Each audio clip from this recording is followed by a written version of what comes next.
Hi everyone, I'm Felicia Tan. Jadi teman-teman, kalau di video sebelumnya saya sudah pernah membagikan tentang sadari luka Anda ya. Yang luka yang saya maksud di sini adalah luka di batin, luka di hati ya. Seringkali kita mungkin sudah coba sembuhkan, kita coba hilangkan, tidak mau pikirkan lagi, tapi ternyata luka itu masih ada ya. Nah, hati-hati apabila kita tidak betul-betul memulihkan hati kita itu, maka selanjutnya yang bisa terjadi adalah karena kita mulai menjaga diri kita. Tadinya kita mau melindungi diri kita, maka kita tidak mau melakukan hal ini dan itu, tidak mau mengatakan hal ini dan itu, tidak mau terlibat banyak hal. Namun sesungguhnya kita mulai mengeraskan hati. Nah, hati yang saya maksud sini bukan sirosis ya, tapi hati kita ya, batin kita. Dan ini terjadinya pelan-pelan dan bertahap. Maka saya mau bagikan 7 tanda yang perlu kita waspadai sebagai bahan renungan buat kita semua. Semoga bermanfaat ya, bahwa kalau kita mulai mengeraskan hati itu tanda-tandanya kita mulai melakukan hal-hal ini gitu ya. Tanda nomor 1 adalah kita diberikan akal budi oleh Tuhan untuk bisa membedakan mana yang baik dan kurang baik, mana yang bijak dan yang kurang bijak sebetulnya ya kan. Tapi karena kita mulai mengeraskan hati, maka kita hanya mau melakukan apa yang kita mau melakukan kemauan kita sendiri ya. Itu tanda nomor 1. Dan tanda nomor 2 adalah pada saat hal-hal yang kita lakukan, karena kita mengeraskan hati, seringkali hal-hal yang kita lakukan adalah hal yang kurang bijak dan kurang baik ya. Maka ada orang-orang di sekitar kita yang mulai menasehati kita baik diminta ataupun tidak. Nah, tapi kita mulai tidak mau mendengarkan nasihat orang ya. Nah, tentunya kita nggak perlu mendengarkan nasihat semua orang. Yang kita dengarkan tentunya pasti dari orang yang mengasihi kita dan juga yang bijak. Bijak di sini dalam artian dekat dengan Tuhan, penuh hikmat ya kalau di ajaran saya. Maka orang yang bijak akan cenderung memberikan nasihat juga yang sesuai dengan ajaran Tuhan. Nah, kalau yang memberikan nasihat ke kita adalah juga orang yang penuh dengan luka ya, dengan dasar hati yang banyak luka, maka nasihat-nasihat yang keluar adalah nasihat-nasihat juga yang penuh luka ya, yang seringkali kurang bijak ya, karena apapun nasihat yang diberikan itu adalah kan keluarnya dari dalam hati yang luka itu ya. Jadi nomor 2 adalah tidak mau mendengarkan nasihat orang. Nomor ketiga, yang ini tahapannya makin parah dan makin parah lagi ya tadi gitu ya. Jadi dari 1 sampai 7 itu makin parah ya. Jadi yang ketiga, kita bukan hanya tidak mau mendengarkan nasihat orang, kita malahan marah pada orang yang menasehati ya. Kenapa marah? Karena kita tidak mau dikoreksi dan tidak mau mengkoreksi diri. Ya, itu tanda-tanda orang yang mulai mengeraskan hati. Tanda keempat adalah menolak untuk dibantu ya, atau menolak untuk membuka diri ya. Bukan ke semua orang, tapi bahkan ke orang-orang yang Anda tahu pasti bahwa orang-orang tersebut sebetulnya betul-betul mengasihi Anda ya.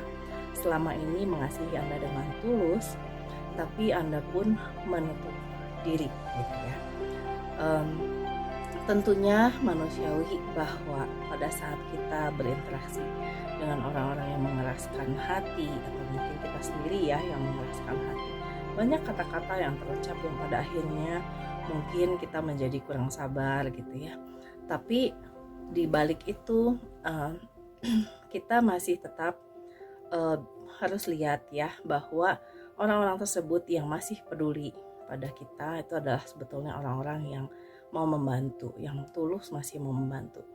Tapi tanda orang yang mengeraskan hati tetap menolak ya bantuan dari orang-orang tersebut, bahkan mungkin menutup diri. Nah, tanda yang kelima yang lebih parah lagi adalah selain dia tadi tidak mau mengikuti kemauan sendiri, tidak mau mendengarkan nasihat, malah marah. Pada orang yang memberikan nasihat juga menutup diri atau menolak dibantu. Kemudian selanjutnya adalah karena dia merasa diserang mungkin ya, banyak yang kok saya disalahin gitu ya, mengeraskan hati itu tersebut ya. Maka yang kelima adalah kita mulai tidak peduli terhadap apa yang orang lain rasakan atas tindakan kita ataupun perkataan-perkataan kita ya. Kita tidak peka lagi atau mungkin tidak peduli lagi gitu ya. Tanda nomor 5, oke.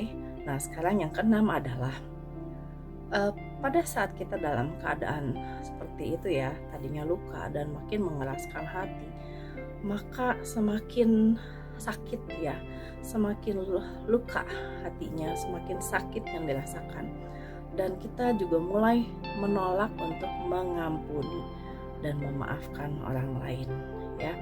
Memang tidak mudah untuk mengampuni dalam keadaan netral, apalagi dalam keadaan yang terluka, apalagi dalam keadaan kita sedang mengeraskan hati.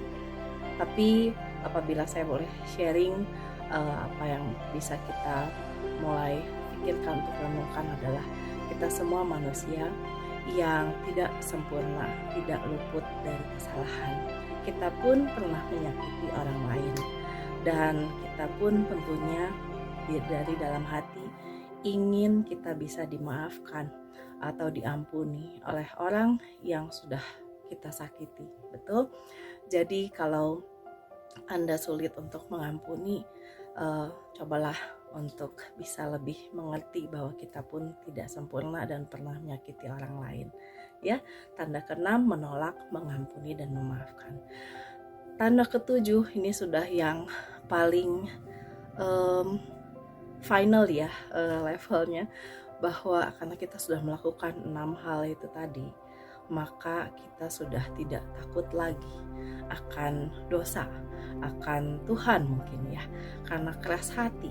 Maka ada juga yang sampai tahapannya pada saat di nomor 7 ini, seringkali karena sudah keras, bahkan semua ajaran yang ada di kitab-kitab agama pun dibolak-balikan, dicari ayatnya mana yang supaya membenarkan pemikiran atau perasaan hati yang mengeras itu, saking keras hatinya gitu ya.